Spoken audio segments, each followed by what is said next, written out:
Hello everyone, welcome to the Am I Crazy video series.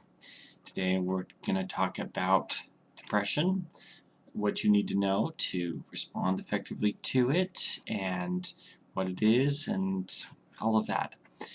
I've already done a video on depression myths, and it's taken me a while to do this one because I just couldn't make another depressing video about depression. Good news is I think I've succeeded in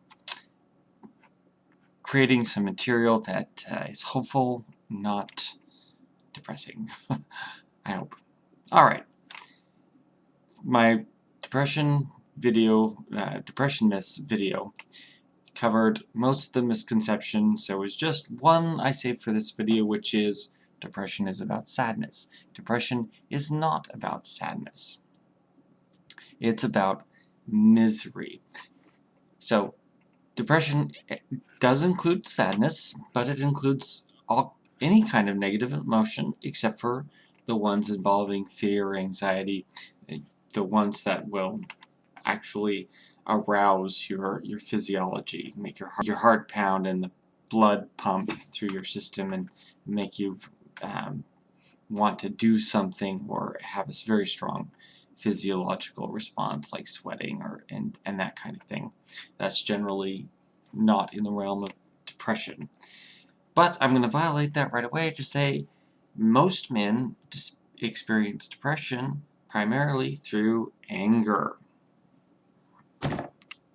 That's men and teenagers often report feeling angry and they're depressed. That's a huge one, along with sadness, of course, but anger is right there at number 2, I think. Hopelessness and guilty, those are kind of the quartet of depression there. Generally, those 4 emotions just dominate somebody feeling depression. But there's one more big one we'll get to at the very end. Let's just go through the list really quick. Guilty.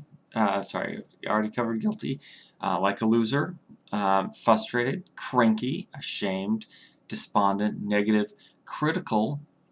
Impossible to please. Some people aren't aware that they're miserable. They're just aware that no one can please them. That's because no matter what you do, you're not happy. So if you feel like other people are responsible to make you happy and they're failing, that's generally a sign that the problem isn't them, it's the fact that you're depressed. Impatient, and this is the big one, this is numb. Okay, now numbness is to depression like AIDS is to death.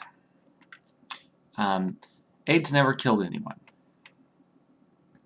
It simply removes your body's ability to fight off other illnesses so that you can die of just about anything. And that's what numbness is. If you're feeling numb most of the time, then you're in an incredibly weak spot that can lead to the worst diagnosis in terms of mental illness as far as mood disorders are concerned. You're setting yourself up for a condition which is incredibly lethal and extremely difficult to treat. If you've ever heard of double depression, that's what that is. Alright, so when we feel these emotions, everyone feels these emotions sometimes. It's a part of life. Just because you feel a negative emotion doesn't mean you're clinically depressed. I mean, clinically depressed means that you feel these so much and so often, and you don't have control over whether or not you feel them, so that life begins to fail the cost-benefit analysis. If you're feeling one of these strong negative emotions more often than you're not, then you can see how people get the idea, well, maybe life's not worth living. And therefore it leads to suicide. And that's why depression is such a deadly disease. But it isn't just these ideas. It isn't just these feelings. Over time, these feelings change your brain structure and your brain chemistry, so it becomes harder and harder to pull yourself out of it. It gets to the point where you just can't pull yourself out of it. There's nothing you can do on your own to get out of the mood pit that you're in, and you need help. And if you don't get that help, you will likely die. So that is what depression is. So how do you know whether or not this list of negative emotions is really a problem for you? Well, I've got good news there. We have a household thermometer for depression. It's called the Beck Depression Inventory. There are two versions of it. One is is free and is suitable for household use as like a household thermometer, which I talked about in my first video. If you don't know what I'm talking about, I'm talking about tools you can use in your home to improve your own mental health. So that's something you can take yourself, you can score yourself. It's in the description. Check it out. If you're miserable at all, it's worth saying, hey, you know, how big of a problem is this? Well, this will likely tell you. Now, there's another paid version that only clinicians give, and they're gonna, you know, if you take it, bring it in, and say, oh, you know, I'll give you this other version that's better, you know, it's just because they want to be able to get a clinical reading in a clinical setting for better results. Probably just really helpful for insurance claims and all that kind of stuff, helping you get funded and that kind of stuff. So, but folks, don't just rely on a test. All right, this isn't that hard. When you're miserable, you make everyone else miserable. Either you're taking it out on them, you're just a downer, or you withdraw and you're not there when they need you. And so, and I think the awareness of that is one of the things that leads to depression. I mean, leads to suicide. People realize that they are kind of dragging everyone else down. But that's, you know, if you think you're bad now, killing yourself is definitely not the answer to that. It's much worse when people kill themselves. They have to, the survivors have to go through a major tragedy themselves, and that is of absolutely no help. So if you're miserable, change it. Don't do something. There's a world of self-help out there. There's a world of ideas. If you're miserable, don't put up with it. Change something. And don't try to do something, you know, if your idea, okay, well, you know, if I'm miserable, I should go to amusement parks. Great. Go to amusement parks. If that doesn't work, don't just do it harder. More often and longer. People get stuck trying to do things that aren't working because they need them to. They need to feel better. So they do it even more, even harder. No, try something else. If you go to a therapy and you don't have a great experience, then try something else. Try a different therapist, try group therapy, try support groups. There's just a lot of options. Keep plugging along options until something works. That's my message to you today. Don't put up with misery. If you allow it to, you can get so far down that your brain, the organ of your brain, is sick. Structures are damaged. We can take an MRI of your brain and say, hey, you know, your hippocampus has been significantly damaged by your mental illness. And the good news is that damage seems to be repairable. You know, brain cells, as far as I know, aren't dying. They just are not functioning properly. So, and they're shrinking in size. So that, as at least, seems to be undoable, unlike long-term PTSD is one that seems like the damage can be permanent. Now, let me just plug therapy here for a second, because while I think we should be open and ready to try, especially at early stages, just about anything. I mean, all you have to lose is your misery. Go ahead and try self-help and whatever else you might think might help it, except for drugs. Drugs, I'm not going to support experimenting with drugs on your own. You want to feel good medicine, go to somebody who knows about a doctor on that, because there's no such thing as safe and effective, for one thing. These things are addictive and they're dangerous. If they powerfully affect your mood, then they can very powerfully kill you. So it's very dangerous to rely on substances. Do it only with the advice of a PhD. Now, where was I going? Oh yes, plugging therapy.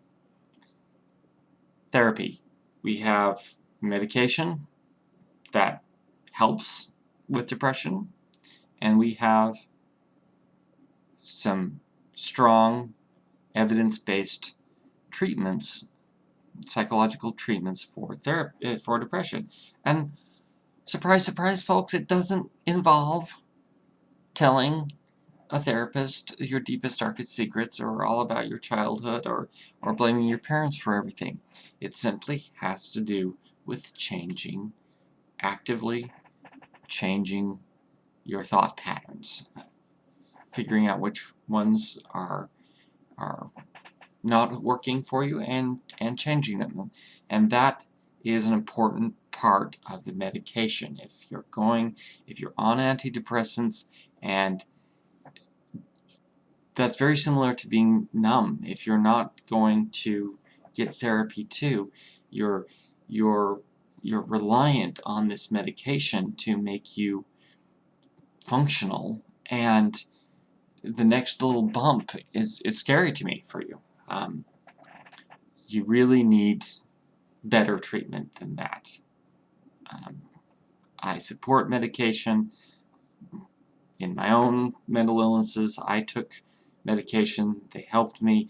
They gave me the energy to make the changes I needed to make to be happy myself. I don't diss medication at all. It doesn't work for everyone the same way. I'm not going to plug any particular kind of medication. Some people do really well on one thing, and other people need something else. But medication is not enough. There is more evidence that what's called cognitive behavioral therapy works. If you're not getting that for your depression, find out why. If I'm not your therapist yet, but if they have some kind of good reason why they're not giving you that, there are reasons. For instance, maybe you don't have major depression. Maybe you have bipolar 1 or 2. Well, with bipolar 1 and 2, there's a new treatment out that has got a billing. It's evidence-based. It was developed for borderline personality disorder, but it seems to have some exciting results for bipolar disorder. So if you have bipolar disorder, dialectical behavioral therapy, great. It can also be a great supplement to cognitive behavioral therapy for regular depressed people. It seems like both of those are really good. Make sure that whatever therapy you are getting, evidence-based. Ask about, the evidence base of your therapy. My sister Tamara made several comments about some of these videos I've made about some of the reasons people have trouble with therapy is they go and they feel like they're going to a quack, I guess, is a good explanation for it. One of the problems, for instance, with children, there's not a lot of evidence-based therapy for them. There's the problems of doing research with children just mean that it's not good enough, and it's something I hope I would like to get involved in and contribute to myself. But when you go to a doctor and you get some kind of medication, a lot of people feel free to go home and research it. You should be able to do that. Ask your therapist what treatment he's giving you, and go home, and generally Wikipedia is a great resource. And if you're not happy, then have that conversation with them, and if you're still not happy, find a therapist that will help you out there. Give you, if you get second opinions with therapy, just like you would with medication, with physical thing. And I've ranted about this enough. The point is we have strong treatments. Many people see full recovery. Just about everyone is helped, significantly helped, with a combination of medication and psychotherapy. Psychotherapy alone often has the trouble of